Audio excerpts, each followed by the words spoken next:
Hello everyone, welcome back again. तो class 5 scholarship intelligent test में हमने शुरू किया है chapter number 4, that is logical reasoning.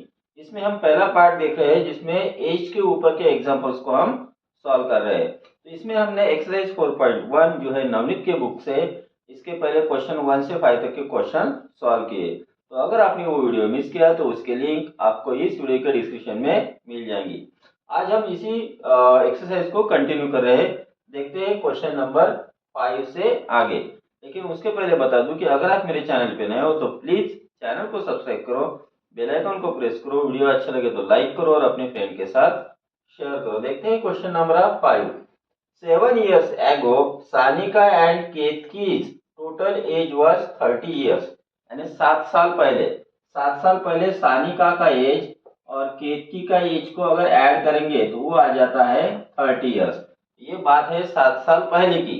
इसका मतलब आज यानी टुडे, आज उन दोनों के एज की एडिशन कितनी रहेगी? तो आज सानिका के एज में भी मतलब 7 साल पहले जितना भी एज होगा सानिका का उसमें 7 इयर्स ही ऐड करो तो आज का एज मिलेगा। ठीक है, तो सानिका के एज में भी 7 इयर्स ऐड होंगे और केतकी के एज में भी 7 इयर्स ऐड होंगे। तो टोटल कितने इयर्स ऐड हो जाएंगे? 7 और 7 14 इयर्स। मतलब आज इन दोनों के एज की एडिशन 30 प्लस 14 इयर्स हो जाएगी, that is equal to 44 years. तो आज 44 इयर्स है। हमें बोला है what will be there total age 7 year hence. 7 year hence का मतलब हो गया कि आज से 7 साल के बाद दोनों के एज की एडिशन कितनी रहेंगी।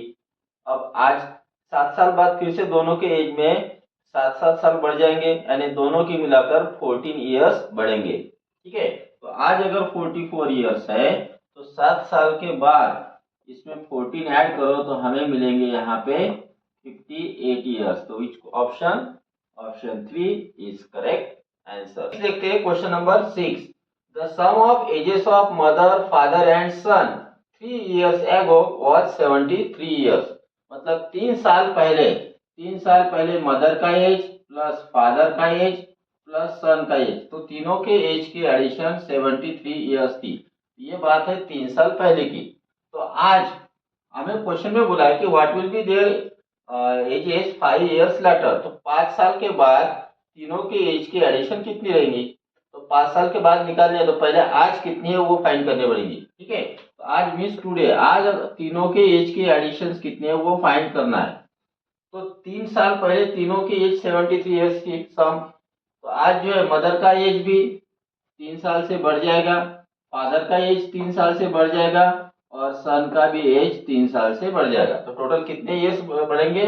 3 प्लस 3 6 प्लस 3 9 इयर्स। तो 73 में अगर हम 9 इयर्स ऐड कर देंगे तो हमें मिलेंगे 82। यानी आज तीनों के एज की एडिशन रहेंगे 82 इयर्स।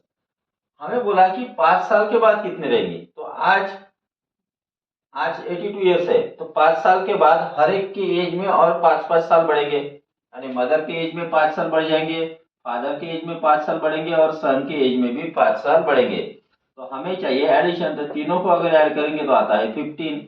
आज तीनों के एज की एडिशन 82 इयर्स है।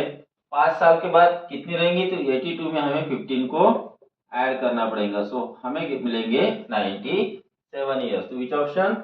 Option first is correct answer. Next we will see question number 7। Chintu and Pinky have 4 years of difference in their ages। इसका मतलब ये हुआ कि चिंटू और पिंकी के एज का जो डिफरेंस है वो 4 years है। इसका मतलब या तो चिंटू बड़ा हो सकता है या पिंकी बड़ी हो सकती है। ठीक है, तो अगर हम चिंटू माइनस पिंकी अगर करेंगे तो ये आता है डिफरेंस 4 years का।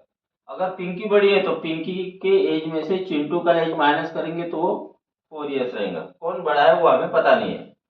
आफ्टर 6 year 6 साल के बाद their total ages will be 28 years। तो 6 साल के बाद यानी दोनों की जो एज की एडिशन है वो 28 रहेंगे। तो 6 साल के बाद चिंकी की एज प्लस चिंटू की एज प्लस पिंकी की एज, दोनों को एज को अगर ऐड करोगे तो हमें मिल जाता है 28 इयर्स। ये दो कंडीशन को हमें आगे लेके चलना है। क्या बोला है आगे? What is Pinky's age today. तो आज पिंकी का एज कितना है? ना हमें चिंटू का एज दिया है और पिंकी का तो वैसे ही फाइंड करना है। ये जो चार ऑप्शन है ये पिंकी के एज दिए गए हैं हमें, इनमें से करेक्ट ऑप्शन हमें बताना है। अब हमें क्या करना है कि ऐसे कंडीशन में ऑप्शन का यूज करना पड़ता है। मान लेते हैं कि पिंकी का एज 10 ईयर्स है, पहला ऑप्शन। अब पिंकी का अगर एज 10 ईयर्स है, ठीक है, आज, और 4 साल, इन दोनों में कितने का डिफरेंस है, 4 ईयर्स का। इसका मतलब चिंटू जो है वो पिंकी से कितना बड़ा हो जाएगा, 4 ईयर्स बड़ा हो जाएगा। तो चिंटू हो जाएगा 14 ईयर्स का, तभी तो 14 माइनस 10 4 आ जाएगा पहले कंडीशन के हिसाब से। लेकिन दूसरे कंडीशन के हिसाब से इन दोनों की अगर हम एडिशन करें तो वो आ जाती है 24 ईयर्स, जो सही नहीं है, दोनों के एडिशन आने चाहिए 28 ईयर्स, ठीक है। लेकिन ये 6 साल के बाद होता है, बोलते 6 साल के बाद। तो 6 साल के बाद, जैसे आज हमने चिंटू का एज लिया है 14 ईयर्स, तो 6 साल के बाद 14 प्लस 6 यानी 20 ईयर्स हो जाएगा। आज पिंकी का एज है 10 ईयर्स, 6 साल के बाद रहेगा 16 ईयर्स। अब इन दोनों को अगर ऐड करें तो आ गया 36 ईयर्स, लेकिन दोनों के एडिशन 28 आनी चाहिए थी। इसका मतलब जो फर्स्ट ऑप्शन है वो हमारा रॉन्ग है। दूसरा ऑप्शन चेक करते हैं। अगर 6 ईयर लिया, मान लेते कि पिंकी का आज का एज 6 ईयर है, तो चिंटू का कितना हो जाएगा, दोनों की सब्ट्रैक्शन 4 आनी चाहिए। इसका मतलब चिंटू हो जाएगा 10 साल का, क्योंकि 10 माइनस 6 करोगे तो भी 4 आएगा। अब चिंटू का आज का एज 10 साल है, तो 6 साल के बाद कितना रहेगा, 16 ईयर्स, प्लस पिंकी का आज का एज 6 ईयर है, तो 6 साल के बाद रहेगा 12 ईयर्स, ठीक है।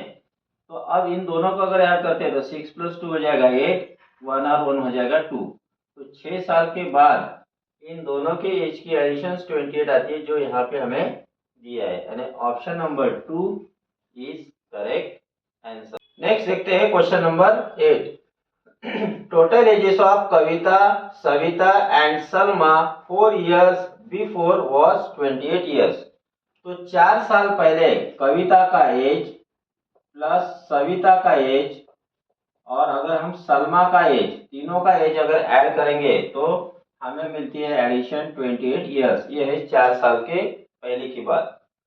क्वेश्चन पूछा है what will be the total ages four year hence. तो आज से 4 साल के बाद उनके एज की एडिशन क्या रहेगी। तो 4 साल के पहले अगर 28 ईयर्स थे तो आज कितनी रहेगी, यानी टुडे आज तीनों के एज की एडिशन क्या रहेंगी वो पहले निकालेंगे। तो 4 साल पहले के जो इनके एज थे तीनों के, उसमें अगर 4 ईयर्स मिलाएंगे तो आज के एज आएगा, यानी कविता के एज में 4 ईयर्स ऐड हो जाएगा, सविता के एज में 4 ईयर्स ऐड होगा और सलमा के एज में 4 ईयर्स ऐड होगा। तो टोटल कितने ईयर्स ऐड हो जाएंगे, 4 प्लस 4 प्लस 4 यानी 12 ईयर्स। तो आज उनके एज की एडिशन आएंगी 28 प्लस 12, ठीक है। तो 40 ईयर्स रहेंगे उनके आज के एज के एडिशन। हमें बोला है 4 साल के बाद उनके एज की एडिशन कितनी रहेगी। तो 4 साल के बाद और फिर उनके हर एक के एज में 4 4 साल बढ़ेंगे, तो टोटल कितने ईयर बढ़ेंगे, तो 12 ईयर बढ़ेंगे। तो 40 में फिर से हमें 12 ईयर्स को ऐड करना पड़ेगा, तो हमें मिलेगा 52 ईयर्स। तो option number 4 is correct answer. Next हम देखते हैं question number 9। Kiran is older than Mansi by 12 years. यानी जो किरण है वो किरण मानसी से 12 साल बड़ी है, यानी अगर मानसी के एज में 12 ईयर अगर हम ऐड करते हैं तो हमें किरण का एज मिलेगा। तो ये हो गई condition. What will be the Mansi's age when sum of their ages will be 44 year. तो जब किरण और मानसी इन दोनों की एज की एडिशन 44 ईयर्स हो जाएगी तो हमें बोला है कि मानसी का एज क्या रहेगा। तो यहाँ पे हमें मानसी का एज दिया नहीं है, ठीक है। तो उसके लिए हमें 4 ऑप्शन दिए, तो हमें इस क्वेश्चन में ऑप्शंस का यूज करना पड़ेगा। तो अभी देखते हैं कि किरण जो है मानसी से 12 साल बड़ी है। अब पहले अगर कंडीशन हम लेते हैं 18 ईयर्स, मान लेते हैं कि मानसी का एज 18 ईयर्स है, ठीक है। तो किरण का कितना हो जाएगा, मानसी का 18 लिया उसमें 12 ऐड कर दो तो हमें मिलेगा 30 ईयर्स। तो किरण हो जाएगी 30 ईयर्स की, ठीक है।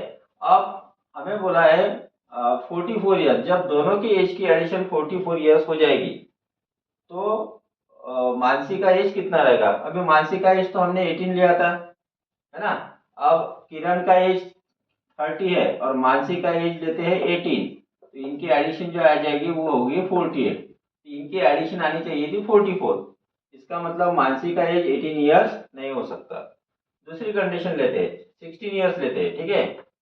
अगर हम 16 ईयर्स लेते हैं मानसी का एज, तो किरण का एज क्या हो जाएगा? मानसी का एज 16 लिया, उसमें 12 को ऐड कर दो, तो हमें मिलेगा यहाँ पे 28 ईयर्स, ठीक है। अब मानसी का एज 16 है, किरण का एज 28 है, तो इन दोनों की एज की एडिशन 44 आनी चाहिए। तो अगर हम 28 प्लस 16 करते हैं, ये आ जाता है 44 ईयर्स, यानी मानसी का जो एज है वो रहेगा यहाँ पे 16 ईयर्स, ठीक है। तभी जाकर दोनों के एज की एडिशन 44 ईयर्स आएगी। नेक्स्ट हम देखते हैं question number 10। The grandmother's age is equal to sum of her grandchildren's edges.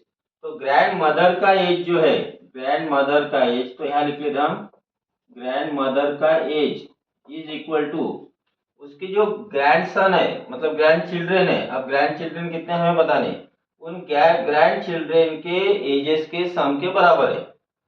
The average of this 4 person, मतलब इन चार लोगों का, इन चार लोगों का मतलब एक ग्रैंड मदर हो गई, तो बाकी ग्रैंड चिल्ड्रेन कितने होंगे? 3। यानी मान लेते कि 3 ग्रैंड चिल्ड्रेन है, एक ये है, दूसरा बी है और तीसरा सी है।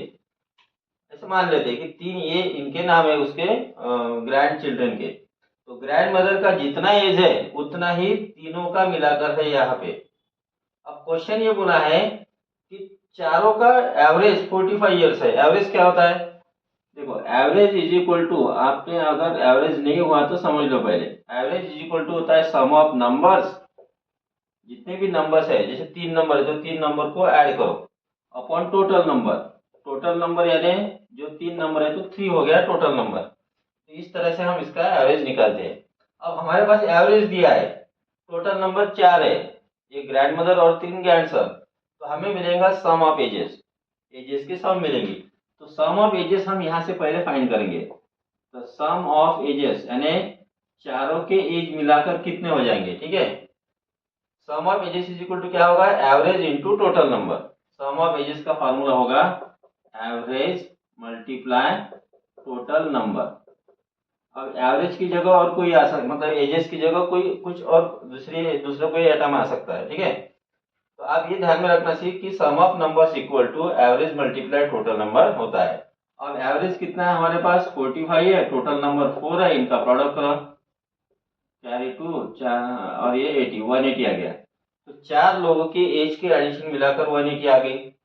उसमें ग्रैंड मदर का एज और इन तीनों का एज सेम है, ठीक है। तो इसका मतलब इसके दो इक्वल पार्ट बनेंगे 180 के, तो 180 को दो इक्वल पार्ट बनाने के लिए इसको 2 से डिवाइड करो, तो आंसर आ गया फिर 90। तो इसका मतलब ग्रैंड मदर का एज 90 हो गया, और इन तीनों का एज का ऐड करोगे तो भी हमें 90 मिलेगा। तो इसमें से कौन सा option first is correct answer. Next देखते हैं question number 11। Swati is 8 years older than क्रांति। यानी स्वाति जो है वो क्रांति से 8 साल बड़ी है। इसका मतलब क्रांति के एज में अगर 8 ईयर्स ऐड करो तो स्वाति का एज मिलता है। तो स्वाति का एज बराबर क्रांति का एज प्लस 8 ईयर्स, हम ऐसा इसको लिख सकते हैं। आगे देखो, sum of the present ages of both girl is 44। यानी स्वाति का एज और क्रांति का आज का अगर एज हम ऐड करें तो हमें मिलता है यहाँ पे 44। हमें बोला है find the Swati 8 years before. तो स्वाति का 8 साल पहले कितना एज था वो हमें पूछा है।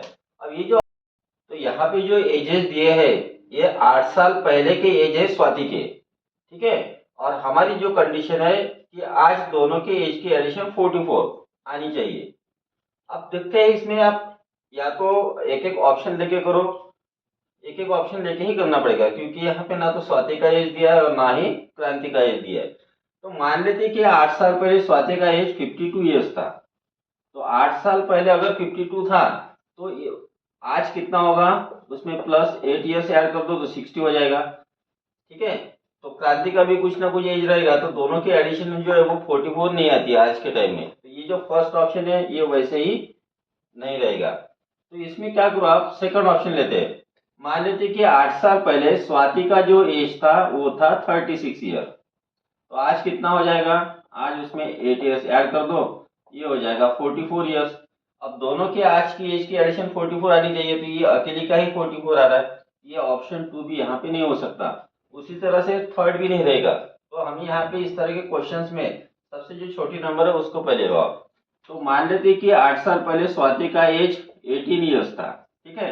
तो आज कितना रहेगा, इसमें 8 ईयर्स ऐड कर दो, ये हो जाएगा 26 ईयर। तो आज स्वाति का एज 26 ईयर है, ठीक है। अब देखो स्वाति 26 साल की हो गई, तो स्वाति का जो एज है दैट इज इक्वल टू क्रांति का एज प्लस 8 ईयर्स, ऐसा होता। क्योंकि स्वाति क्रांति से 8 साल बड़ी है, तो आज अगर स्वाति 26 ईयर की है तो क्रांति कितने की रहेंगी। तो इस तरह के क्वेश्चन को सॉल्व करने के लिए हम क्या करते हैं, 8 में कितना मिलाओगे तो 26 आएगा, इसलिए हम 26 में से ही 8 को माइनस कर लेते हैं। तो क्रांति का जो एज है वो हो जाएगा यहाँ पे 18 ईयर्स हो जाएगा, ठीक है। क्रांति हो जाएगी 18 ईयर्स की आज, और स्वाति रहेगी फिर 26 ईयर्स की आज, यानी 8 साल पहले वो रहेगी फिर 18 ईयर्स की। तो ऑप्शन नंबर जो 4 है दैट इज द करेक्ट